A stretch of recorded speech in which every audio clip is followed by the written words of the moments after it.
Movie के शुरू में हमें नर्सरी टीचर जेनी को दिखाया जाता है जो अपने बॉयफ्रेंड स्टीव के साथ कंट्री साइड जा रही थी। दरअसल वहां पर ईडन नाम की एक लेक है, इसलिए उस जगह पर हाइकिंग और एंजॉय करने के लिए जाना चाहते थे।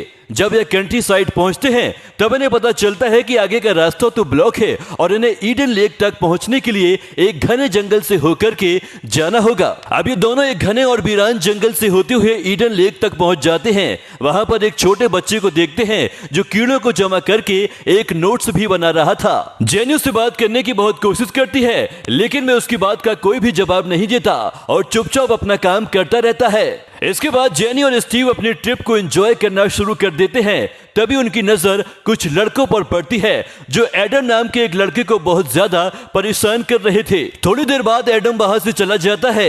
अब जेनी और स्टीव भी रिलैक्स होकर के लेक के पास लेट जाते हैं और जेनी को भी आंख लग जाती है। तभी एक डॉग के भौंकने से अचानक वो घबरा करके उठ जाती है और दरअसल यह डॉग उन लड़कों का था जिन्होंने एडम को परेशान करके भगाया था। तब वो लड़के अपने डॉग को वापस ले जाते हैं। इसके बाद स्टीव लेक में नहाने के लिए चला जाता है और जेनी वहां पर लेटी होती है। तभी अचानक से वो डॉग फिर से आ जाता है और जेनी पर भौंकने लगता है। स्टीव भी लेक में खड़ा हुआ यह सब कुछ देख रहा था। उस डॉग के बार बार परेशान करने की वजह से स्टीव को गुस्सा आने लगता है। तब वो उन लड़कों के पास जाकर के उन्हें समझाने की कोशिश करता है, लेकिन ये लड़के तो बहुत ज्यादा ही बदमाश और बदतमीज नजर आ रहे थे। वो लड़के स्टीव का मजाक उड़ाने लगते हैं, लेकिन स्टीव अपनी ट्रिप को खराब नहीं करना चाहता था, इसलिए चुपचाप वापस आ जाता है। लेकिन ये लड़के अपनी शरारत से बाज नहीं आते और ये यहाँ पर बैठकर दूरबीन से जेनी को देख रहे थे। फिर थोड़ी देर बाद वे सभी लड़के यहाँ से चले जाते हैं। उनके जाने के बाद ये दोनों यहाँ पर रुक करके रात गुजारने का फैसला करते हैं। अब स्टीव टेंट लगाने लगता है और जेनी लकड़ियां लेने के लिए जाती है। तभी अचानक से उसे झाड़ियों के पीछे से किसी के चिल्लाने की आवाज सुनाई देती है। तब जेनी झाड़ियों के पास जाकर के देखती है तो वहां पर कोई भी नहीं था। अब रात को जब ये आग लगा करके उसके पास बैठे हुए थे तभी जेनी को एहसास होने लगता है कि कोई ना कोई उनके आसपास जरूर है। लेकिन जब ये इधर उधर देखते हैं तो इन्हें कोई भी नजर नहीं आता। जब सुबह होती है तो ये अपने खाने को देखते हैं जिसे कीड़ों ने पूरी तरह से खराब कर दिया था। इसलिए अब ये दोनों शहर जाकर के खाना लाने का फैसला करते हैं। अब जैसे ही गाड़ी में बैठ करके उसे आगे लेते हैं तब इन्हें पता चलता है कि इनकी गाड़ी का टायर तो पंचर हो चुका है। जब स्टीव नीचे उतर करके देखता है तो उसे पता चलता है कि किसी ने गाड़ी के टायर के आगे एक बोतल को रख दिया था, जिसकी वजह से ये टायर पंचर हुआ है। इस चीज को देख करके स्टीव को पता चल जाता है कि ये उन्हीं लड़कों का काम होगा। अब स्टीव अपनी गाड़ी के टायर को चेंज करने के बाद शहर की तरफ रवाना हो जाता है और जब ये शहर पहुंचते हैं तो वहां पर उन्हीं लड़कों को देखते हैं जो कल लेक पर थे। स्टीव उनका पीछा करने की कोशिश करता है, लेकिन वह शहर की गली में गायब हो जाते हैं। फिर ये दोनों एक रेस्टोरेंट में जाते हैं जहां पर स्टीव रेस्टोरेंट के ओनर को बताता है कि यहाँ पर एक लड़कों का ग्रुप है जो हमेशा साइकिल पर रहते हैं और वो सारे लड़के बहुत ही ज्यादा बदतमीज हैं। यह सुनकर के रेस्टोरेंट के ओनर स्टीव को गालियां देने शुरू कर देती है। तब स्टीव घबरा जाता है और जेनी को लेकर के फौरन यहाँ से निकल जाता है। जब ये वापस जा रहे थे तभी रास्ते में एक घर के बाहर उन्हीं लड़कों की साइकिल नजर आती है, जिन्हें देख करके स्टीव समझ जाता है कि यह उन्हीं लड़कों का घर है।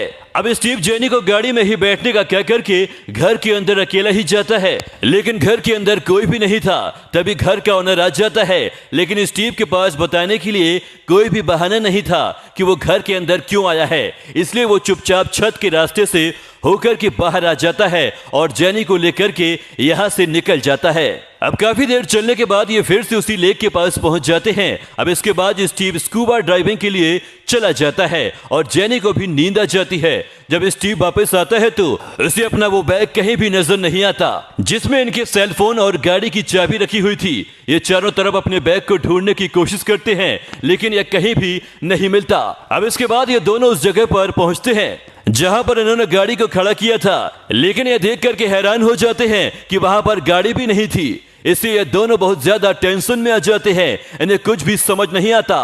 काफी ढूंढने के बाद ये दोनों पैदल ही शहर की तरफ जाने लगते हैं। तभी अचानक से इन्हें अपनी गाड़ी सामने से आती हुई दिखाई देती है जो बड़ी तेजी से इनकी तरफ ही आ रही थी। अब ये जंप लगा करके किसी तरह से अपने आप को बचाते हैं। जब स्टीव गाड़ी की तरफ देखता है तो उसमें वही बदतमीज लड़के नजर आते हैं जिन्हें उन लड़कों का लीडर ब्रैड चला रहा था। इसके बाद ब्रैड उस गाड़ी को लेकर के यहाँ से चला जाता है। इधर स्टीव और जेनी फैसला करते हैं कि अब वे पैदल ही शहर की तरफ जाएंगे। अब ये दोनों काफी देर तक पैदल चलते रहते हैं और ऐसे ही रात हो जाती है। तभी जंगल में इन्हें वही लड़के नजर आ जाते हैं जिनके हाथ में इनके सेल फोन और गाड़ी की चाबी है। यह देख करके स्टीव ब्रैड के पास जाता है और उसे रिक्वेस्ट करता है कि प्लीज हमारे सेल फोन और गाड़ी की चाबी हमें दे दो, लेकिन ब्रैड उसे देने से मना कर देता है। तभी ब्रैड की जेब में से स्टीव का फोन बजने लगता है। तब स्टीव उसके पास जाकर के कहता है कि चुपचाप मेरा फोन मुझे वापस कर दे, लेकिन वह मना कर देता है। तब इन दोनों के बीच WWE की फाइट शुरू हो जाती है। इस बीच डोप नाम का एक लड़का स्टीव पर हमला कर देता है और एक दूसरा लड़का चाकू निकाल करके स्टीव पर वार करने की कोशिश करता है। अब स्टीव तो अपने आप को चाकू से बचा लेता है, लेकिन वह गलती से जाकर के डोप को लग जाता है, जिससे उसकी वहां पर ही मौत हो जाती है। अब स्टीव मौका देख करके अपनी गाड़ी की चाबी को छीन करके गाड़ी की तरफ भागता है। फिर जेनी और ये दोनों गाड़ी में बैठ करके उसे स्टार्ट करते हैं, लेकिन गाड़ी एक जगह पर बुरी तरह से फंसी हुई थी। तभी वो लड़के इनकी गाड़ी के करीब आ जाते हैं और ऊपर से पत्थर फेंकना शुरू कर देते हैं। एक पत्थर आकर के इनकी गाड़ी के फ्रंट ग्लास पर लगता है, जिससे वह क्रैक हो जाता है, लेकिन फिर भी स्टीव उस गाड़ी को वहां से निकालने में कामयाब हो जाता है। और तब ये दोनों अपने आप को बचा करके बड़ी तेजी से शहर की तरफ जा रहे थे, लेकिन गाड़ी के फ्रंट ग्लास के डैमेज होने की वजह से स्टीव को सामने कुछ भी नहीं दिख रहा था। तभी अचानक से उनकी गाड़ी एक टूटे हुए पेड़ से जाकर के टकरा जाती है। अब स्टीव गाड़ी में बुरी तरह से फंस जाता है। वो जेनी से कहता है कि तुम्हें यहाँ से जाना होगा और मदद लेकर के आनी होगी, क्योंकि मैं बुरी तरीके से फंस चुका हूँ और यहाँ से निकल नहीं सकता। अब जेनी उसकी बात को मान करके जैसे ही जाने लगती है, तभी वो सारे लड़के यहाँ पर आ जाते हैं। उन्हें देख करके जेनी झाड़ियों में छिप जाती है और वे सारे लड़के स्टीव की गाड़ी की तरह बढ़ने लगते हैं। जेनी डर और घबराहट के मारे पूरी रात उन्हें झाड़ियों में गुजार देती है और जैसे ही सुबह होती है वे गाड़ी के पास जाकर के देखती है तो शॉक्ड हो जाती है, क्योंकि गाड़ी में से स्टीव गायब हो चुका था। जेनी को यहाँ पर खून के निशान भी नजर आते हैं। अब वो स्टीव को ढूंढने के लिए आगे बढ़ती है। तभी उसे वहीं पर लड़के नजर आते हैं जिन्होंने स्टीव को कंटीले तारों से बांध रखा था। ये लड़के स्टीव को बड़ी बेरहमी से टॉर्चर भी करते हैं और जेनी को स्टीव की ऐसी हालत देख करके बहुत दुख हो रहा था, लेकिन वे कुछ भी नहीं कर सकती थी। इन्हीं लड़कों के ग्रुप में एक लड़की भी थी जो इन सारी चीजों को रिकॉर्ड कर रही थी। काफी देर टॉर्चर करने के बाद ये लड़के फैसला करते हैं कि स्टीव को नासा के रॉकेट में बैठा करके ऊपर पहुंचा देंगे। जब जेनी को पता चलता है कि ये लोग स्टीव को जान से मारने वाले हैं, तब ना चाहते हुए भी उनके सामने आ जाती है। अभी लड़के जैसे ही जेनी को देखते हैं उसका पीछा करना शुरू कर देते हैं। जेनी भी अपनी जान बचाते हुए आंधी तूफान की तरफ भागती है। इसी बीच मौके का फायदा उठा करके स्टीव भी अपने आप को आजाद कर लेता है और वहां से भाग जाता है। उधर जेनी एक कैबिन तक पहुंचती है जहां पर वॉकी टॉकी रखा हुआ था। वो हाथ डाल करके उसे लेने की कोशिश करती है, लेकिन वह नीचे गिर जाता है और टूट जाता है। तभी वो लड़के भी यहाँ पर पहुंच जाते हैं, जिन्हें देख करके जेनी उस कैबिन की छत पर छिप जाती है। तभी ब्रैड के पास किसी का कॉल आता है, जिससे उसे पता चल जाता है कि स्टीव वहां से भाग गया है। अब ये सभी लड़के स्टीव को ढूंढने के लिए पूरे जंगल में फैल जाते हैं और उनके जाते ही जेनी भी यहाँ से भाग जाती है। तभी रास्ते में उन्हें स्टीव मिलता है जो बुरी तरीके से जख्मी था। वो स्टीव को लेकर के वापस उसी कैबिन में आ जाती है। फिर थोड़ी ही देर में वो लड़के भी आ जाते हैं, क्योंकि उन्हें पता चल गया था कि इस कैबिन में कोई ना कोई जरूर है। जब ये लड़के उस कैबिन के अंदर जाते हैं तो वहां पर कोई भी नहीं होता। दरअसल जेनी स्टीव को लेकर के कैबिन के नीचे पानी में चली जाती है और अब इन लड़कों को जब ये कहीं भी नजर नहीं आती तब ये यहाँ से चले जाते हैं। अब जेनी को पत्तों के नीचे छुपा करके खुद मदद लेने के लिए शहर की तरफ निकल जाती है।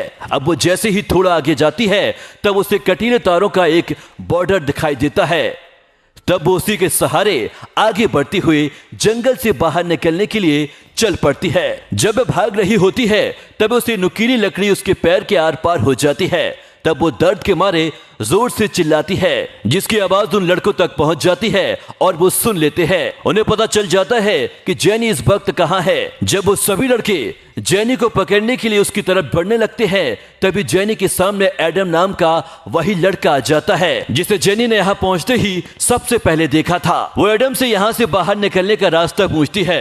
तब एडम उसे अपने साथ ले जाता है, लेकिन तभी अचानक एडम रास्ते में एक जगह पर बैठ करके मोबाइल में गेम खेलना शुरू कर देता है। तब जेनी उसके पास मोबाइल देखती है तो कहती है कि प्लीज मुझे एक कॉल करने दो, लेकिन एडम उसे मोबाइल देने से साफ मना कर देता है। तब जेनी उससे मोबाइल छीनने की कोशिश करने लगती है। तभी ब्रैड और वो लड़के वहां पहुंच जाते हैं और जेनी को चारों तरफ से घेर लेते हैं।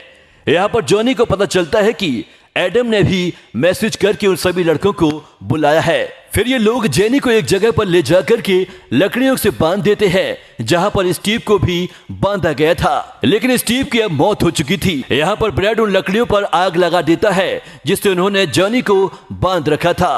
अब जेनी जिस रस्सी से बंधी हुई थी वह आग में जल करके टूट जाती है और जेनी आजाद हो जाती है। जेनी भागने लगती है, तभी ब्रैड एडम को पकड़ लेता है। जेनी को आवाज लगा करके कहता है कि अगर तुम यहाँ से भागी तो मैं इस लड़के का काम तमाम कर दूंगा। यह सुनकर के जेनी रुक जाती है, लेकिन तब तक एडम ने ब्रैड को मार दिया था। अब जेनी वापस से भागना शुरू करती है और उस जगह पहुंच जाती है जहां पर उस जंगल का मैप था। जब जेनी मैप को निकाल कर देखने लगती है तभी उसे उन्हीं लड़कों की आवाज सुनाई देती है और वो मैप को डस्टबिन में छिपा देती है। जब ब्रैड अपने साथियों के साथ यहाँ से चला जाता है तब वे बाहर निकलती है और यहाँ पर उसे कांच का एक टुकड़ा मिलता है जिसे वे अपने पास कपड़े में लपेट करके रख लेती है। तभी उसकी नजर ब्रैड के एक साथी पर पड़ती है जो झाड़ियों के पीछे से उसे देख रहा था। तब जेनी उस कांच के टुकड़े से उसका काम तमाम करके यहाँ से भाग जाती है।